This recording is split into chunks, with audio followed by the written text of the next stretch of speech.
1,000 years ago, a group of people left Earth and organized the League of Free Worlds. One of the planets that humans took over was XD-59, which was covered in impenetrable swamps. This didn't stop humans from building a city where a total control system keeps its population isolated from the outside world, forces contact surveillance, and has very strict requirements. The system even chooses a person's spouse and job. Christie hated the job they gave her and her assigned husband even more, so she abandoned them only to immediately get arrested. Christie and 8 other prisoners are taken to a special prison facility, where they must stand against the wall for a few minutes so they can be scanned. All personal data is collected by the system and sent to the central computers for the president to see. Then he tells his advisors who should be arrested and for what. While they finish scanning everyone, the guards bring in a 10th prisoner with a bag over his head. The captain explains he would love to shoot them all, but the law doesn't allow him to, so instead the prisoners will be released on the swamp lands. If they survive long enough to cross 300 kilometers due east, they may find the Islands of Happiness, which grants them redemption. However, Christie has never heard of anyone who actually reached the islands because the swamp lands are full of danger. Next, the prisoners are taken outside and the guy with the bag is told to keep going. However, he's suspicious and kicks a rock, revealing that the electrified fence is still up. The man thinks they were trying to kill him and make it look like an accident. Then the captain announces a sentence of exile and finally removes the bag so Irvin can see again. Before leaving, the guards drop a box with supplies and the captain tells them to be gone in an hour. If anyone stays near the facility, they'll be shot down. The captain reactivates the fence before leaving with the guards. Maria immediately freaks out and tries running into the fence, but Christie stops her. Irvin says they should introduce themselves and they learn that Just already served time and knows the swamps very well. The conversation is interrupted when a terrifying creature bursts out of the ground, shaking its branch-like body for a second before hiding again. Irvin explains it's called Saw-Wort and it can sense vibrations that guide its attacks. Afterward, Irvin opens the box and the prisoners start pushing each other to get to the supplies first. Irwin only grabs a knife and tells Christie to drop what she got because she won't need it. Suddenly Just closes the box and says that nobody here could survive the swamps, so they should follow him. However, Irvin and Christie refuse to go with the group because they want to find the islands, which Just doesn't believe in. Before leaving, Irvin asks for his and Christie's share of the supplies, but Just refuses. Then Irvin grabs and threatens to kill Kime, which would result in everyone getting shot by the guards because attacking each other is against the rules. Just has no choice but to give them their food and tools, only for Just to surprise him by asking for the box itself. He even agrees to pay with all his food. Just accepts and his group puts their own supplies in the provided bags to leave. Christie wants Maria to come with them but Irvin refuses, explaining that woman is too unstable and will only slow them down. He doubts Maria will survive and wants it to be Just's problem. Irvin shares the details on how a team of 2 is perfect for survival and Christie realizes he's been thinking about this for a while, so she calls him a calculator. Irvin makes Christie walk ahead of him because she's lighter, meaning she can find any deep swamps without getting stuck. He'll be dragging the box along with a rope tied to his body. After a few hours of walking, the duo is approached by Layla, who wants to come with them and even promises to share her supplies. Irvin is considering their options when suddenly someone opens fire on them. Irvin and Christie run to hide behind some rocks and soon the fire stops. Layla wasn't hit, which means the shooter was going for Irvin. He tells Layla to leave since she's clearly the reason behind the attack, and a furious Layla runs back to her group. Afterward, Christie and Irvin continue their journey by crawling on the ground, keeping the box behind them as a shield. Christie notices weird little creatures on top of the box, but Irvin assures her they're peaceful. Once they've crossed the magnetic ridge, Irvin stands up because guns don't work there. He hides behind some rocks to spy on the other group and confirms they've been following his trail. Irvin also notices they're missing a prisoner right before a light indicates the facility's cannon was fired, meaning a man stayed behind and got killed. Christie wonders if the islands are real and Irvin says that the captain almost killing him with the fence is proof they are. If the prisoners truly had no chance of survival, they wouldn't have wasted time trying to kill him. Irvin keeps claiming he knows the swamps well but he's never been there, which Christie finds contradictory. Meanwhile in the facility, the captain talks to the president, who is angry because they failed to kill Irvin. It's then revealed that the shooter had been Matias, the prisoner who stayed behind. He was actually a guard working undercover and the cannon never killed him, it was all for show. Sometime later Christie and Irvin stop to rest and get some water. At that moment an electrified tentacle comes out of the ground and almost attacks Christie, but Irvin jumps on it with his cloak to stop it. The tentacle begins fighting back, wrapping itself around Irvin's body and slashing his chest. Following Irvin's instructions, Christie grabs the knife and cuts at the bottom, causing the underground creature to retrieve. Irvin decides to keep the severed tentacle to use it as a weapon. Afterward, Christie cleans Irvin's wound while admitting her crime was murder. She tried to get a divorce permit and the government worker tried to molest her, so she acted in self-defense. They're interrupted by the arrival of the other group and when Just tries to steal the box, Irvin uses the tentacle as a whip to keep him at bay.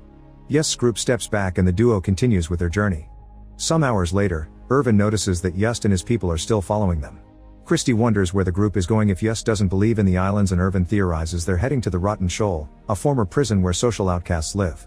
Suddenly Irvin notices a saw word emerging from the ground and tells Christy to lie down without moving or making a sound. The other group keeps on moving, causing the sawwort to sense their vibrations and start to send its branches up. Yust finally tells everyone to freeze, but it's too late. The huge sawwort bursts out and swings its body to attack. Most of the prisoners dodge it, but Maria and Chob get caught by the branches.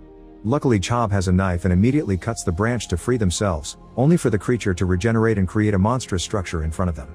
Yust reminds everyone to stay still, however Kime is terrified and runs away. A branch grabs him by the ankle and keeps him in place so the main body can descend on him, capturing Kime and taking him with it as it returns to its underground lair. While the other branches disappear as well, Christy calls Irvin out for not warning the others about the creature. Irvin reminds her they need to survive and forces her to keep going. At the facility, the president tells the officers he wants them to catch Irvin and bring him over, referring to him as the advisor. If they fail, the president will make the officers prisoners as well. Sometime later, while Duo is resting, Christy hears a strange sound and turns around to find a terrifying view. There is a huge swarm of small creatures approaching them very fast. She immediately tries to run away, but Irvin stops her and drags her back. When a creature almost attacks them, Irvin destroys it with the whip, then he brings Christy into the box with him. The creatures soon reach their spot and stomp all over the box, making it shake like crazy. However, it's strong enough not to break and it keeps them both safe until the monsters are gone. Once they're sure it's over, the duo comes out and keeps traveling without the box.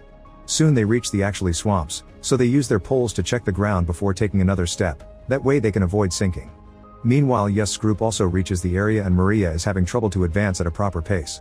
Yust announces they're taking a break and Layla protests as she points out they'll lose Irvin's trail, but Yust doesn't care.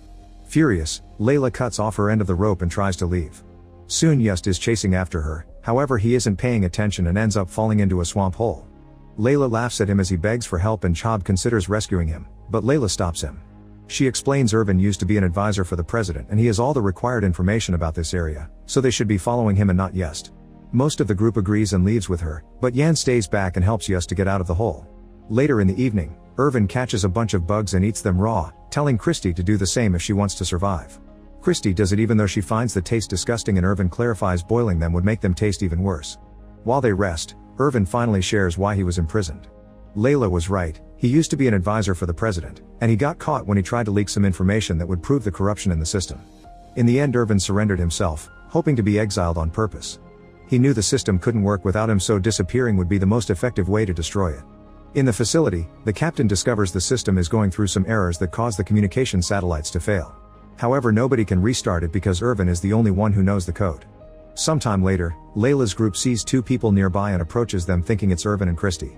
However, it turns out they're two prisoners who have been stuck there forever and survived by becoming cannibals.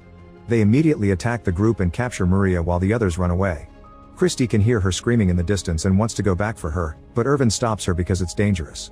Maria's screaming stops when the cannibals kill her with a rock. Afterward, Christy takes a moment to grieve and wonders who could come up with this horrifying punishment, so Irvin admits it was him. Christy considers him a monster, but Irvin points out nobody protested against the law when it was announced, so the general population is as horrible as he is. A furious Christy keeps on insulting him, saying Irvin's consciousness woke up too late. Being confronted with his own guilt, Irvin runs away and starts screaming to get a creature's attention, hoping to self-delete. Nothing shows up and Irvin thinks not even monsters want him, so he agrees to keep on guiding Christy. Still angry, she admits the captain had offered her freedom if she killed Irvin, but she refused. Meanwhile, Yust and Yan find Layla's group and get ready for revenge.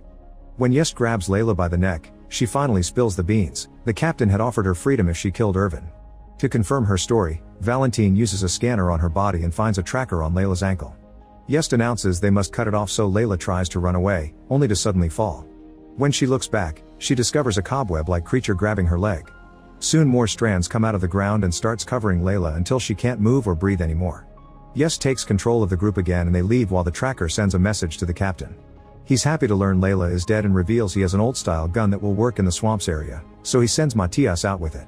Back to the Yust group, they watch Valentine find a bag on the ground and open it. A black substance comes out and enters his body, instantly killing him and devouring the flesh on his face. Moments later, Yan approaches Christy and Irvin, saying he's abandoned his group. Irvin doesn't believe him and he's proven right when an object hits him on the head, knocking him out. When Irvin wakes up, he discovers he and Christy have been captured by the remaining 3 prisoners. Yust explains they're near the entrances to the Rotten Shoal, but they need a plan to approach it or they may be ambushed. Irvin wants Christie to leave without him, but she refuses and kisses him. Afterward, Just picks Irvin up and carries him in his shoulders while looking for an officer, hoping to make a deal. In the Rotten Shoal, Matthias and 2 officers arrive. They knock out a few prisoners hiding there and interrogate another one, who swears nobody new has shown up recently. Suddenly a crossbow is shot in the darkness, killing one of the officers. Matthias and the other guard immediately fire back, killing a bunch of prisoners and destroying half of the room. Outside, Chob is wandering alone and soon a saw-wurt's branches start surrounding him. When the officer comes out to investigate the noise, the saw-wurt attacks and captures him instead. In the struggle, his gun is accidentally fired and the random bullets hurt Chob's shoulder. The weapon falls as the creature disappears with the body. Meanwhile, Just and Irvin get into the Rotten Shoal using a secret tunnel. Just hides Irvin and goes to another room to meet Matthias, asking for a deal. Matthias agrees and gives him his gun as guarantee of his word. When Just takes him to see Irvin, he's already gone. Matthias uses his scanner to find Irvin's location but keeps it to himself. Just walks ahead to start the search and Matthias gets ready to shoot him, which Just hears and causes him to shoot first. However, the gun has no bullets and Matthias quickly brings him down with 2 shots. Next, Matthias checks behind a curtain thinking that's where Irvin is hiding, but the people his scanner detected are Jan and Christie. After killing Jan, Matthias captures Christie and threatens to kill her too if Irvin doesn't come out. At that moment, Chob sneaks into the building too, bringing the other guard's gun. He meets with Irvin and they make a plan. They come out of hiding and Irvin agrees to surrender in exchange for Christie. Matthias lets go of her, but before Chob can shoot Irvin as planned, Just reappears and stabs Matthias in the head from behind. As he dies, he accidentally shoots his gun and hits Christie, but luckily it's just a sedative and not a real bullet. Afterward, Irvin thanks Just, who is in great pain. He asks for Matthias' poison capsule and Irvin hands it to him so he can have a peaceful death. Sometime later, Christie, Irvin, and Chob make it to the shore and find small islands on the sea with nothing on them. Chob thinks it's over, but Irvin notices the islands are moving, meaning they aren't real islands. They're just pieces of the swamp carpet, and they're capable of supporting their weight. The trio chooses an island to board and uses their poles to push it away from the shore, hoping it'll take them to their freedom. At the facility, the president is scolding the captain for his failure when the systems start shutting down. The captain sends another officer after Irvin, hoping they still may have a chance to catch him. Back to the prisoners, Chob discovers his wound won't stop bleeding and at this rate he'll die soon. Not wanting to wait, he jumps into the sea and says goodbye to the others before a creature drags him underwater to be eaten. A few hours pass and the duo is found by the officer in an aircraft, but it's too late. The system fails again without the code and the aircraft crashes into the ocean, quickly sinking. The duo realizes Irvin's plan worked and the government system is going down, so they celebrate. Their happiness is interrupted when they notice a waterfall ahead of them. Using Irvin's science knowledge, he and Christie make a cocoon using the island and hold their breath as the water throws them down. Sometime later, the waves drop the duo on a different shore, which appears to be empty. Irvin knows there's a hidden military facility hidden around here, but he doesn't know the last digit of the password because the president chose it. Since they'll only have 2 tries, Irvin calculates the possibilities on the sand, but Christie says he should be thinking about the last thing the president said before entering the code. Following this advice, Irvin approaches the control panel and first enters a wrong code on purpose to confirm the system is working well. Then he enters a code using the last number the president said to him, which successfully makes an entrance appear on the mountain. The duo goes inside and finds an aircraft ready to leave the planet. However, Irvin says it only has 1 seat, so Christie should leave without him. Christie tells him she'd rather stay with him because she loves him and kisses him. Minutes later, the couple is leaving in the aircraft together because they're sharing the seat. Eventually they reach another planet and the League of Free Worlds learns about the atrocities in XD-59 system. Thanks to them, peacekeeping forces are sent to free the citizens of that planet, and in 10 years a new system takes over, but this one ends up being worse. Make sure to subscribe and turn on notifications so you can watch more videos like this. Thanks for watching.